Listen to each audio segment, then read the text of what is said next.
Hi hello അസ്സാം വലൈക്കും welcome back. ഇന്ന് ഞാൻ നല്ല ടേസ്റ്റി ആയിട്ടുള്ളൊരു പരിപ്പ് കറീൻ്റെ റെസിപ്പി ആയിട്ടാണ് കാണിക്കുന്നത്. കുറേ ദിവസമായിട്ട് ചിക്കനും ഫിഷെല്ലാം കഴിച്ച് മടുത്തവർക്ക് ഇതുപോലെ നല്ലൊരു കറി ഉണ്ടാക്കിയെടുക്കുക. ഈ ഒരു പരിപ്പറിക്ക് ഞാനിതാ തേങ്ങാപ്പാലോ ഒന്നും ചേർക്കുന്നില്ല കേട്ടോ. അതുപോലെ തന്നെ ഭയങ്കര ടേസ്റ്റ് വന്ന ഈ ഒരു കറി. അപ്പോൾ എല്ലാവരും ട്രൈ ചെയ്ത് നോക്കാം. അപ്പോൾ ആദ്യം തന്നെ നമുക്കിതാ ഒരു കുക്കറിലേക്ക് പരിപ്പില്ല ആവശ്യത്തിന് ഇട്ട് കൊടുക്കാം. ഇനി ഇതിലേക്ക് ചെറുതായിട്ട് അരിഞ്ഞ തക്കാളി, ഉള്ളി, പച്ചമുളക് അതെല്ലാം ചേർത്ത് കൊടുക്കുന്നുണ്ട്. പിന്നെ ഇതിലേക്ക് കുറച്ച് ഉപ്പും കുറച്ച് മഞ്ഞപ്പൊടി ഇട്ടിട്ട് ഒന്ന് മുങ്ങി നിൽക്കുന്ന രീതിയിൽ വെള്ളം കൂടി ഒഴിച്ചു കൊടുക്കുക. ഇനി ഇതിൻ്റെ മൂടി ഒന്ന് ഇട്ട് കൊടുത്തിട്ട് അടുപ്പത്ത് വെക്കുക. ഇത് ഫുൾ ഫ്ലെയിമിൽ തന്നെ ഒരേ ഒരു വിസിലടിക്കുന്ന വരെ മാത്രമേ അടുപ്പത്ത് വെക്കണ്ടു കേട്ടോ.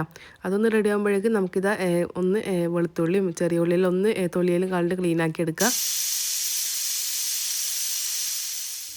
ഇനി നമുക്കിതാ ഈ വെളുത്തുള്ളിയും ചെറിയ ഉള്ളിയിലൊന്ന് നന്നായിട്ട് ഒന്ന് ചതച്ചെടുക്കണം കേട്ടോ. ഇനി ഒരു പാൻ അടുപ്പത്ത് വെക്കുക. അതിലേക്ക് വെളിച്ചെണ്ണ ഒഴിച്ചിട്ട് നന്നായിട്ട് ചൂടായി വന്നതിനാൽ ഒരു ടീസ്പൂണോളം കടുക് ഇട്ട് കൊടുക്കുക. കടുക് നന്നായിട്ട് പൊട്ടി വന്നതിനാൽ കായ്മുളകും പിന്നെ കറിവേപ്പിലും പിന്നെ ചതച്ച് വെച്ച ചെറിയ ഉള്ളിയും വെളുത്തുള്ളിയും ഇട്ട് കൊടുക്കുക. ഇനി ഇത് നന്നായിട്ട് ഒരു മീഡിയം ഫ്ലെയിമിൽ വെച്ചിട്ട് നന്നായിട്ടൊന്ന് മിക്സ് ചെയ്ത് കൊടുക്കണം.